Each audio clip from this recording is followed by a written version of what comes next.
우리 함께 보실 말씀은 사무엘하 12장 1절에서 9절의 말씀입니다. 우리 함께 읽도록 하겠습니다.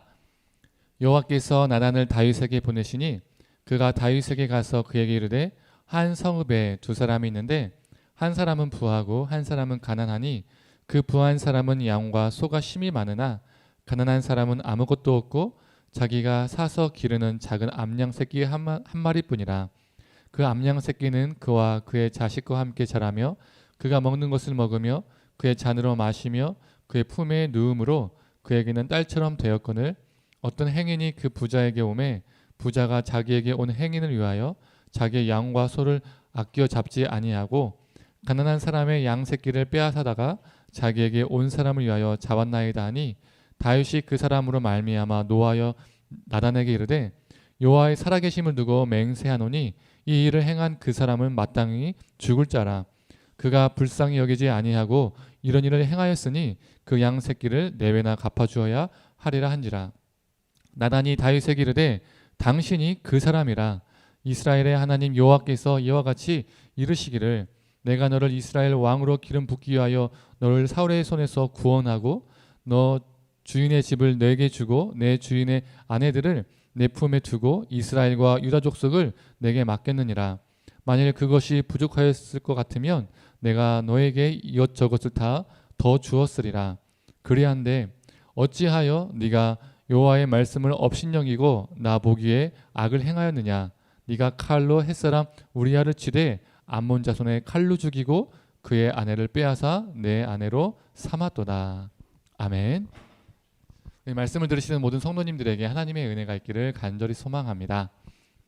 우리 TV나 인터넷 기사를 통해서 많은 보도가 나왔기 때문에 다들 아실 겁니다. 얼마 전에 대전에서 3명의 초등학생들이 다치고 또 1명의 초등학생이 사망한 사건이 있었습니다. 사건 장소는 다름 아닌 제한 속도가 시속 30km인 스쿨존인 어린이 보호구역에서 일어났죠. 사건의 원인은 이 만취한 운전자의 음주운전이었습니다. 다친 아이 중에 1명은 뇌수술을 받고 중환자실에 지금 입원해 있다고 합니다. 그리고 사망한 아이는 초등학교 4학년, 한국 나이로 11살, 만으로 9살이죠. 배승아 양입니다. 이 승아 양의 부모님들이 신상 공개를 했기 때문에 조심스럽게 저도 이름을 언급합니다. 만으로 9살입니다. 너무 어린 나이에 이 만취 운전자 때문에 고통을 겪다가 병원에서 사망했습니다. 우리 지온이와 2살 차이밖에 나지 않습니다. 그래서 비슷한 또래이기 때문에 생각하면 생각할수록 화가 나고 마음이 아픕니다.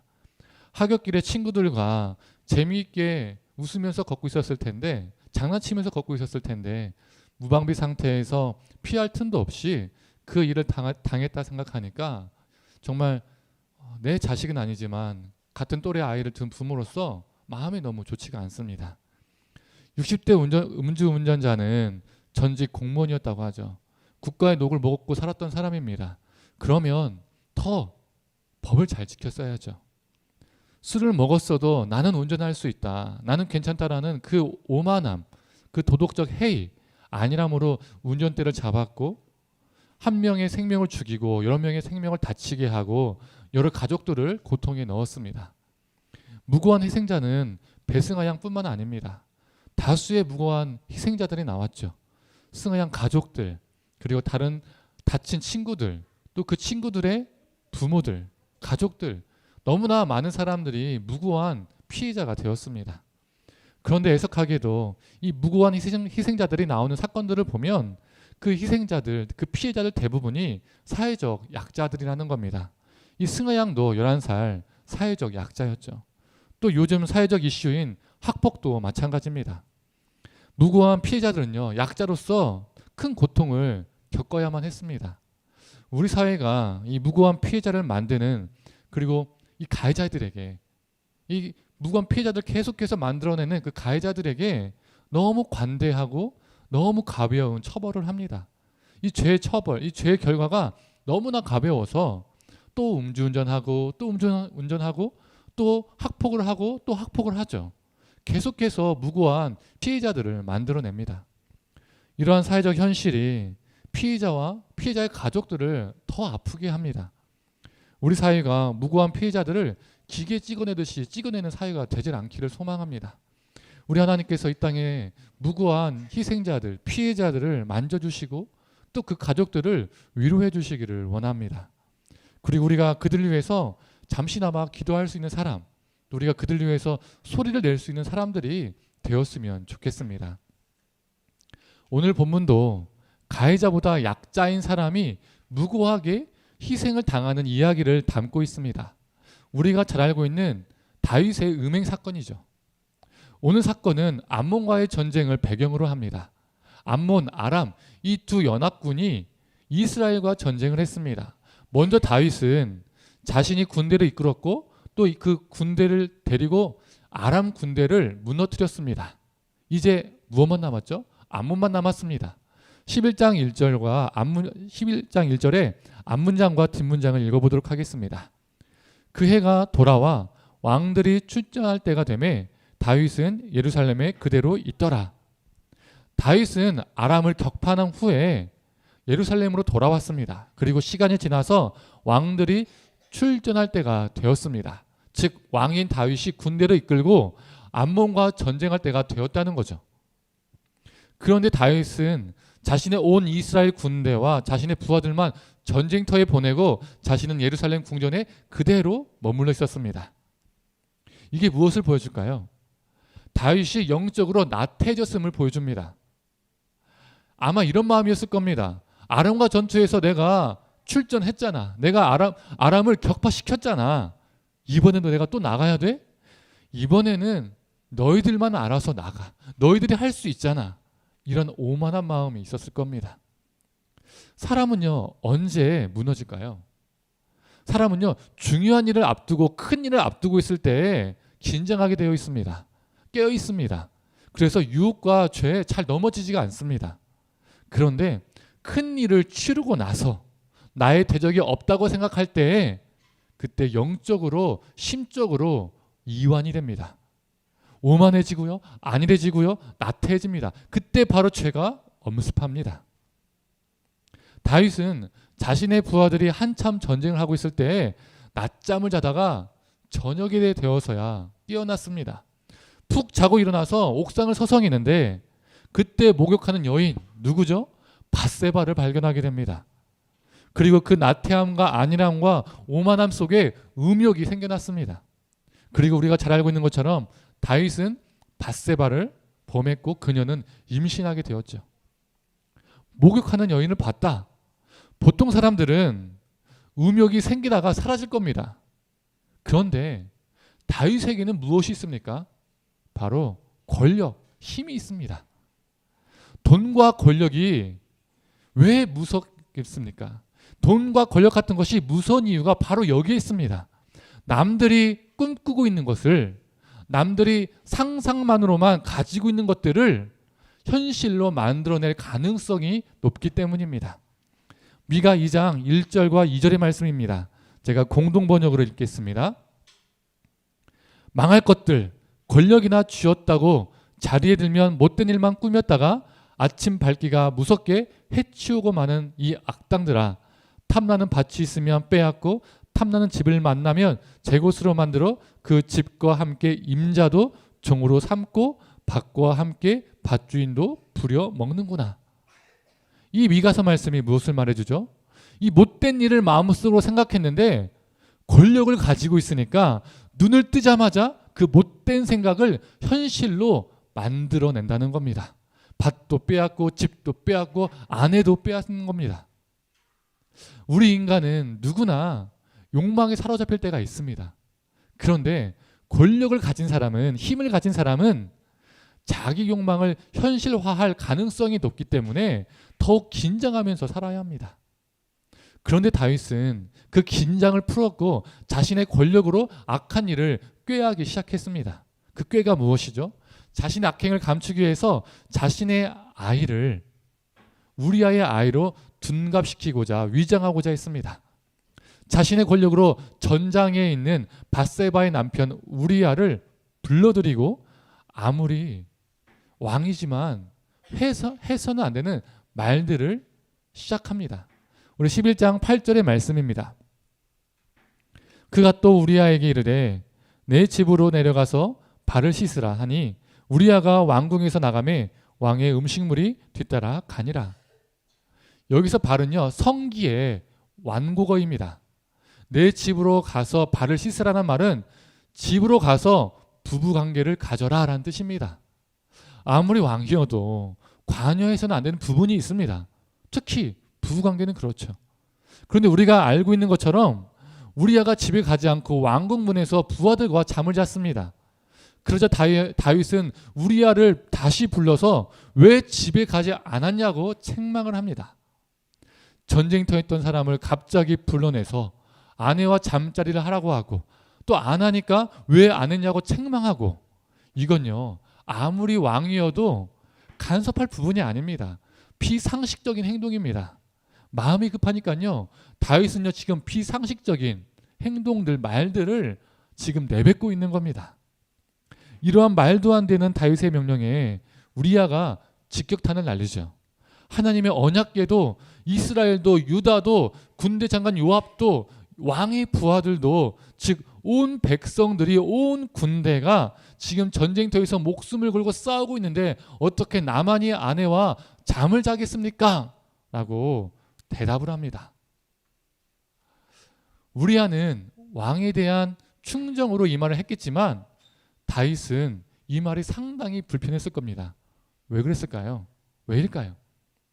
온 백성들이 전쟁터에 있는데 오직 유일하게 언급되지 않은 한 사람이 있습니다. 그 전쟁터에 있어야 할 한 명이 빠져 있습니다. 그게 누굽니까? 다윗입니다. 다윗. 다들 전쟁터에서 목숨을 걸고 싸우고 있는데 오직 한 사람 다윗만이 다른 사람의 아내와 지금 잠자리를 했던 것이죠. 도둑이 제발 저린다는 말처럼 다윗은요 이 우리아의 말을 듣고요 찔렸을 겁니다. 우리아를 어떻게든 집에 가서 잠자리를 들게 하려고 했는데 그 계획이 숲으로 돌아가자 무엇을 합니까? 플랜 B를 세웁니다. 그 플랜 B가 무엇이죠? 다윗은 군대 장관 요압에게 편지를 썼는데 그 편지를 우리아를 통해서 보냅니다. 그 편지 내용은 전쟁터에서 우리아를 죽게 만들어라. 참 잔인하죠. 자신이 죽일 이 무고한 사람의 손에 그 편지를 보낸 겁니다. 그런데 이 편지를 언제 쓴 줄 아시나요? 11장 14절에 한번 보겠습니다. 아침이 되매. 우리가 조금 전에 미가서 2장을 읽었잖아요.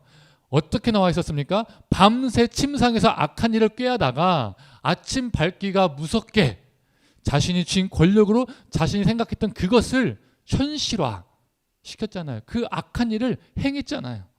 딱 미가서 2장의 말씀이 지금 다윗의 모습입니다. 다윗은 침상에서 우리아를 어떻게 죽일까 계속 생각하다가 아침에 눈 뜨자마자 그 생각한 것을 행한 겁니다. 이 편지는 요압에게 전달이 되었고 요압은 이 일을 실행합니다. 다윗의 명령대로 우리아를 전투가 가장 맹렬한 곳에 보냈고 결국 우리아는 죽게 되었죠. 그거 아시나요? 다윗이요 10계명 중에서 총 몇 가지 계명을 어겼을까요?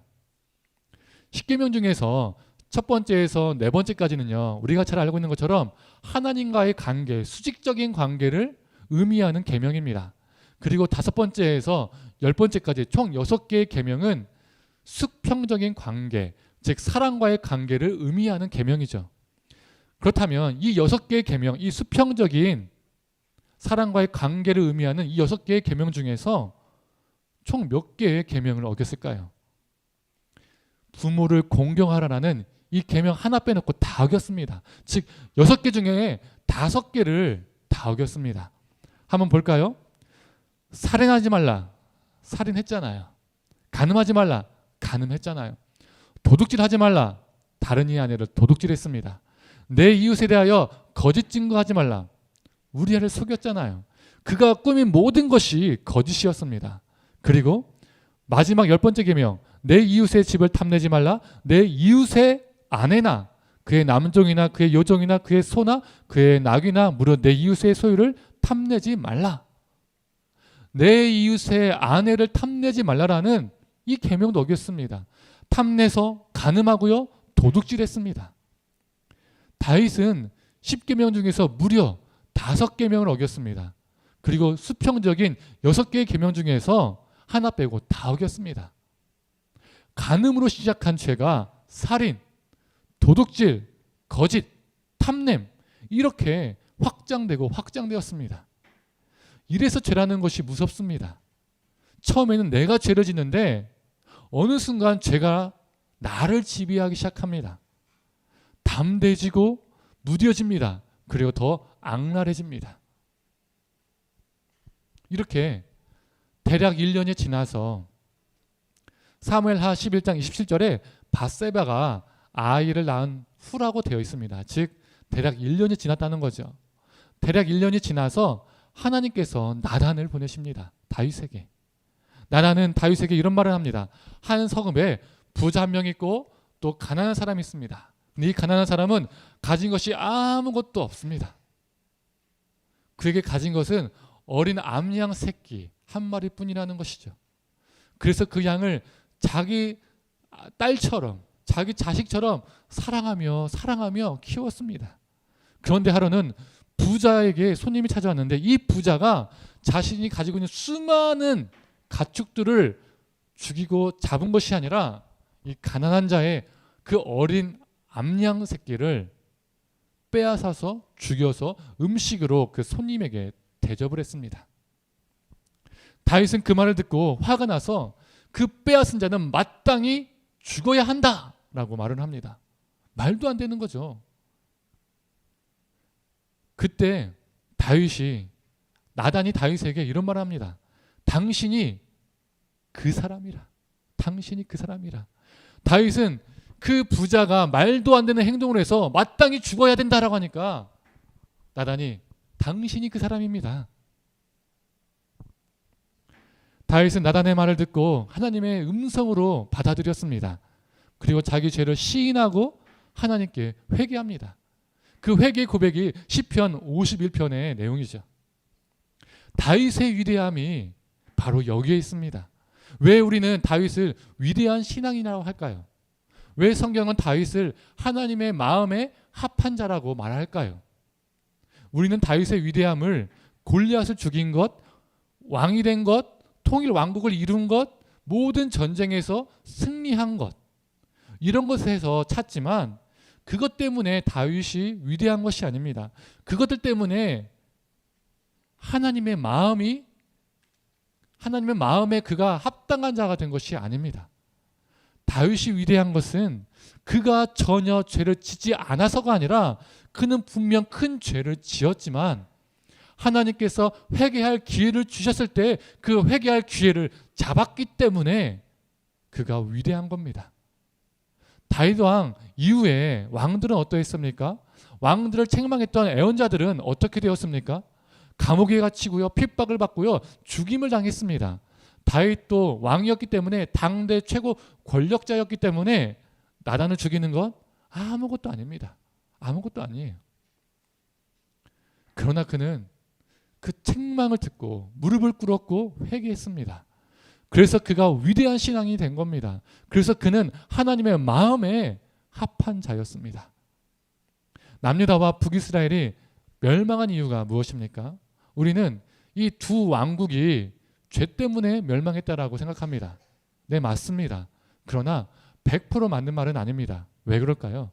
죄 때문에 멸망한 것이라면 더 진작 멸망했어야 했습니다. 심지어 초대왕 사울 때에 이미 멸망했어야 했습니다. 그런데 멸망하지 않았잖아요. 이스라엘이 멸망한 이유는 하나님께서 회개할 기회를 주셨는데 그 회개할 기회를 잡지 않았기 때문입니다. 회개하지 않았기 때문입니다. 수많은 예언자를 보내셔서 수많은 회개할 기회를 주셨지만 그 모든 기회를 붙잡지 않았고 발로 다 박차버렸기 때문입니다. 우리 하나님은 자비롭고 은혜롭고 노하기를 더디하시는 분이시기 때문에 우리가 죄를 지었다고 바로 심판, 바로 처벌 이렇게 행하시는 분이 아닙니다.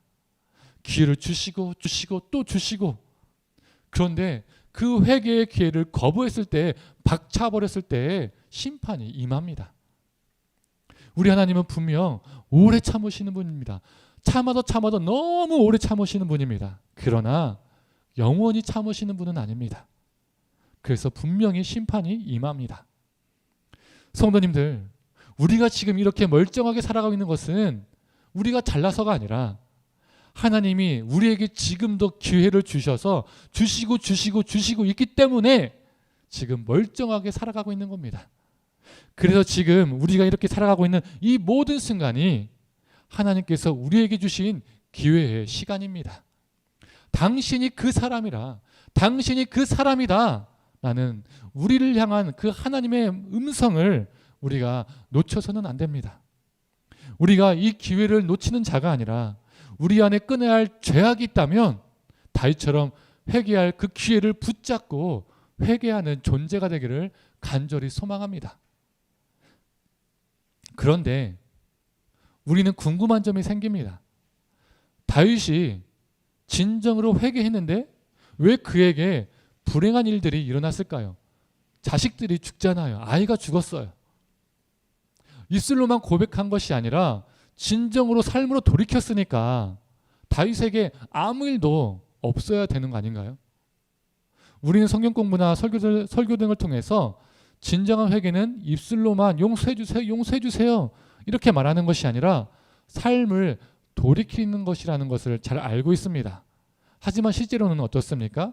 우리 대부분의 회개는 입술의 고백으로만 머물 때가 많죠. 우리의 삶을 돌이키지 않고 기도로 퉁칠 때가 많이 있습니다. 그런데 우리가 입술의 고백에서만 멈추는 것이 아니라 한 단계 더 나아가서 삶으로 돌이켰습니다. 그때 보통 우리는 어떻게 생각합니까?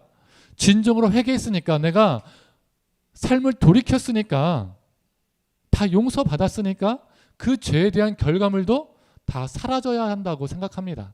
예를 들어서 배우자 몰래 바람을 폈어요. 그러다가 내가 지금 간음을 행했구나, 내가 이렇게 살면 안 되겠구나, 내가 가정에 정말 충실해야 되겠구나라고 깨닫고 하나님께 용서를 빌고, 즉 입술로 고백하고 진정으로 삶을 돌이켜서 그 이후로는 가정에 충실했습니다.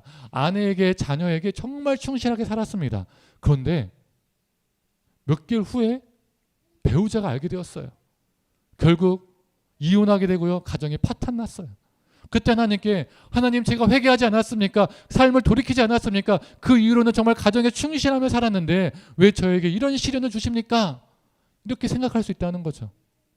또 사람들에게 사기를 치다가 내가 이렇게 살면 안 되겠구나, 내가 정말 사람들에게 아픔을 주며 살면 안 되겠구나, 내가 정직하게 일하며 살아야 되겠다라고 깨닫고 하나님 용서해 주십시오라고 입술에 고백을 하고 한 단계 더 나아가 그 이후로도 정말 정직하게 더 이상 사기를 치지 않고 깨끗하게 살았습니다. 그러면 우리는 모든 게 다 끝났다고 생각할 때가 많잖아요. 그런데 시간이 지나서 경찰 수사에 걸렸어요. 그리고 엄청난 벌금을 물고 감옥까지 가게 생겼어요. 그때 하나님, 내가 회개해서 삶을 돌이켰는데 왜 저에게 이런 아픔을 주시는 겁니까? 라고 생각할 수 있다는 거죠.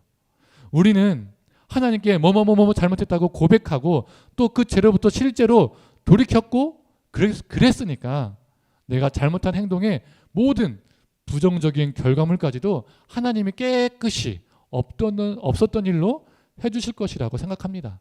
그게 회개 완료라고 생각합니다. 회개했으니 어떠한 부정적인 결과물도 주시면 안 된다는 거죠. 그런데 그건 온전한 회개가 아닙니다. 그렇다면 무엇이 진정한 온전한 회개일까요? 죄의 결과물까지도 짊어지는 것이 진정한 회개입니다. 내가 정말 회개했다면 내 죄에 대한 결과 책임을 받아들이는 겁니다. 너무 아프고 고통스럽지만 하나님의 징계를 받아들이는 겁니다.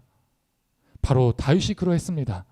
다윗은 입술로 고백했고 삶을 돌이켰고 하나님은 용서해 주셨지만, 그의 죄를 분명히 용서해 주셨지만 그 결과를 면책해 주신 것은 아니었습니다.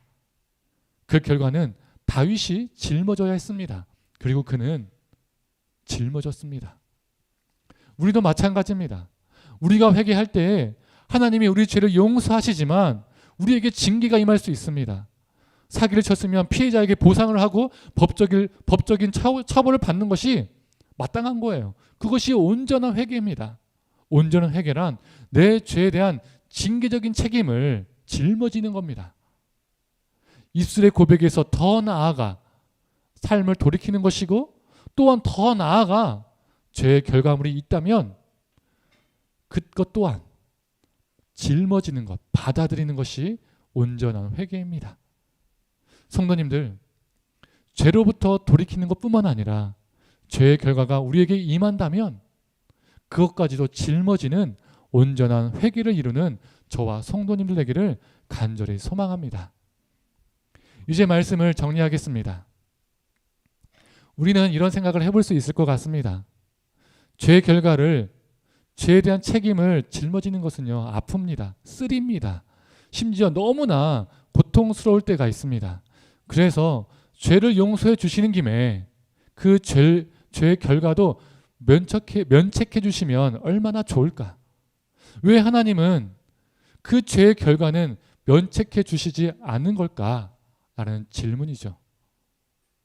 왜 우리 하나님은 죄의 결과를 면책해 주시지 않을까요? 그 죄의 결과를 통해서 다시는 그 죄를 범하지 말라라는 하나님의 깨우침을 경험하게 됩니다. 동일한 상황이, 동일한 유혹이 우리에게 들이닥쳤을 때에 이길 힘을 주시는 겁니다. 그 징계를 통해서 우리는 성화되어져 갑니다. 그래서 그 죄의 결과를 짊어지는 것이 고통스럽고 그래서 피하고 싶지만 그 죄의 결과가 우리에게 주어진 것 또한 결국엔 하나님의 은혜입니다.